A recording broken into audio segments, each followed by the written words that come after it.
Pamela San Martín, consejera del Instituto Nacional Electoral. Pamela, ¿cómo estás? Muy buenas noches. Buenas noches. ¿Cómo te va? Gracias por venir estar acá contigo. ¿Cómo andan las cosas? ¿Qué te pareció la resolución del Tribunal Federal Electoral? Bueno, yo no comparto la decisión que tomó el tribunal porque me parece que no siente un buen precedente por varias cosas, con independencia de las diferencias que se pueden haber tenido, porque sin duda desde que el INE resolvió el tema del fideicomiso, hubieron amplísimas discusiones en el espacio público, tanto de quienes consideraban que el INE había actuado debidamente, como de quienes consideraban que era una mala decisión la que había tomado el INE, que debía de revocarse su decisión. Digamos, todo esto era una discusión en el espacio público. Pero el viernes que el Tribunal Electoral lo resuelva en una posición unánime de todos sus integrantes, sin que haya ninguno de los elementos a discusión, donde se señala que lo que pasó es que al INE le faltó realizar ciertas investigaciones, pero en lugar de ordenar que se realicen, ordena que se cierre el expediente, que se revoque, cuestión que no es común, cabe mencionar. Con independencia de el tribunal considera debimos de haberle requerido a los integrantes del comité técnico. Nosotros no consideramos que les debemos de requerir porque no estábamos juzgando al comité técnico, estábamos juzgando al partido político. Sin embargo, es válida la postura de decir debes de investigar y preguntarle a los integrantes del comité, pero si lo que faltó fue preguntarles, ¿por qué no nos ordenan? Pregúntales para que se pueda tomar una decisión en definitiva. A ver, vayámonos un pasito atrás, Pamela. ¿Qué pasó? ¿Y por qué se está hablando de este fideicomiso de Morena? Platícales a los televidentes qué sucedió. Se inició una investigación porque recordemos que en los sismos de septiembre del año pasado, cuando ocurrieron los hechos, que hubo cantidad de damnificados, el entonces presidente de Morena salió a anunciar que la forma en la que el partido político contribuiría para con los damnificados sería a través de la creación de un fideicomiso que sería administrado por personas de intachable honestidad y que para poder garantizar que los recursos de hecho llegaran a los damnificados. A partir de estos señalamientos públicos de que se crearía el fideicomiso y que posteriormente el partido político en su máximo órgano de dirección acordó crear el fideicomiso, de hecho se crea el fideicomiso, el partido político no está, digamos, formalmente, no es quien formalmente constituye el fideicomiso, sino militantes del partido político y personas relacionadas con el partido político.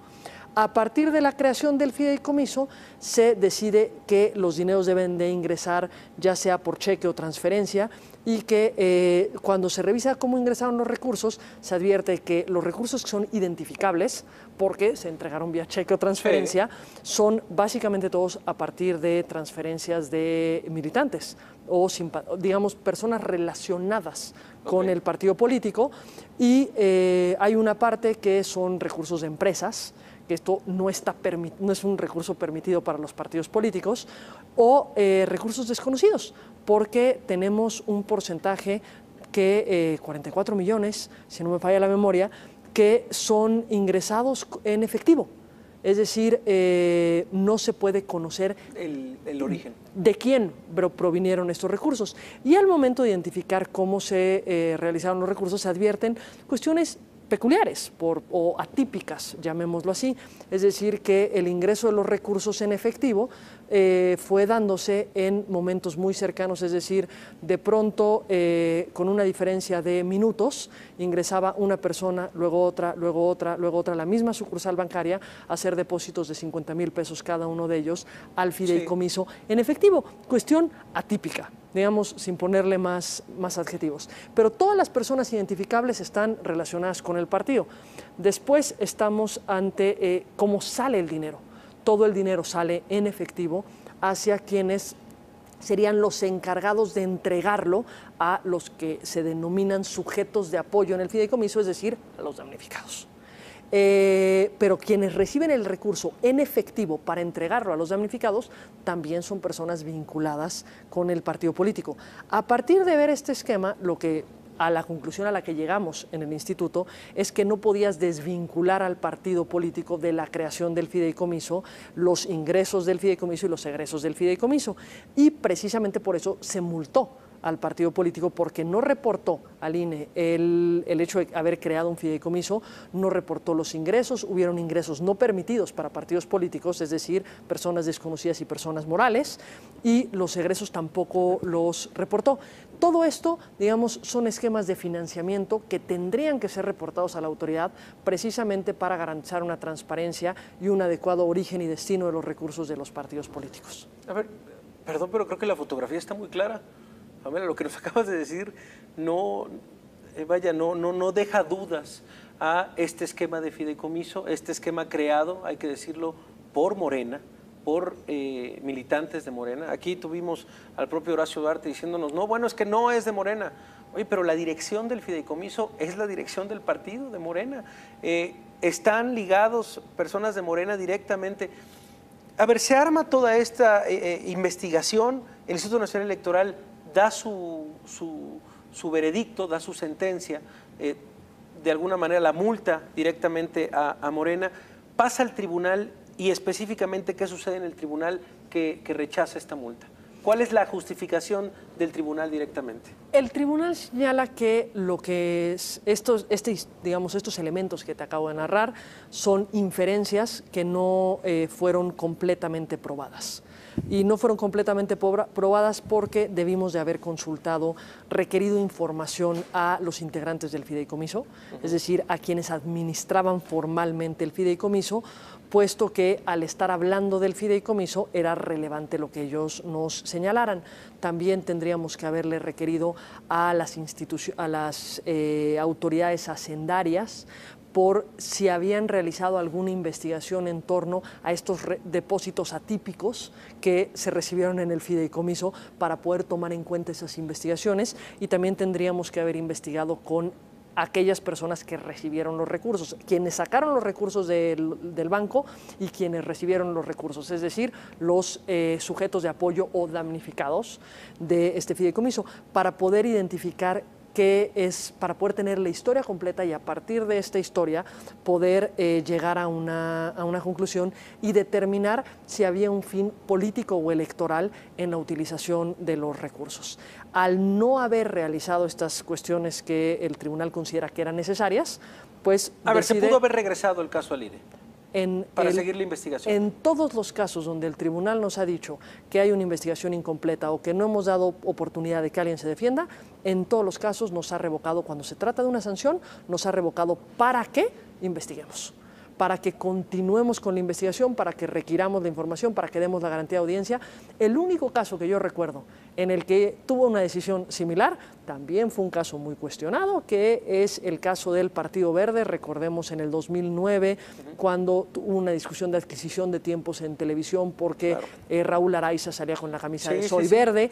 Cuando se sanciona en materia de fiscalización, que es una multa muy alta, es una gran discusión en el IFE, llega al tribunal y de pronto el tribunal dice hay una incongruencia en la resolución porque la página 23 dice no sé qué, y entonces se revoca liso y llano y se queda sin sanción. ¿Esto pasó ahora? Eso es la decisión que tomó ahora el tribunal, porque el tribunal no dice que no hay una conducta irregular, no dice que los recursos no fueran del partido político, no dice que no debamos investigar una situación de esta naturaleza, no dice que es un fideicomiso privado que es ajeno a la autoridad electoral.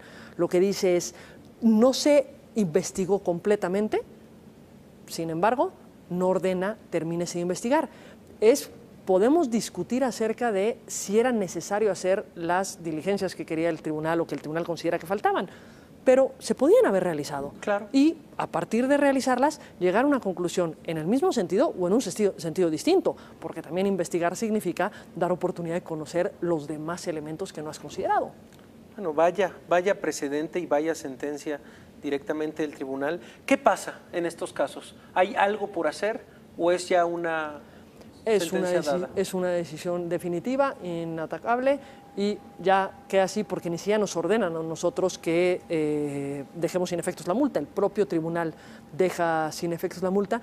Y más allá de este caso, que creo que la preocupación que siempre ha existido, o que yo siempre he tenido en torno a este asunto, es ¿qué precedente estamos dejando? Sí. ¿Cuál es el criterio que vamos a establecer para cuando se investigan posibles infracciones? Si un partido político, cualquiera que sea puede decidir juntar a través de privados recursos, vinculándolos al partido político y destinarlos a cualquier fin que puede ser ajeno a los partidos políticos, porque si bien el dar dinero a los damnificados es un fin absolutamente loable, es un fin absolutamente prohibido a los partidos políticos, porque el poder dar un beneficio ante una situación de necesidad social se asocia directamente con dar dádivas, y dar dádivas es un mecanismo que la ley vincula a afectación a la libertad del sufragio. Bueno, pues la propia figura del fideicomiso, o sea, la propia figura del fideicomiso de verdad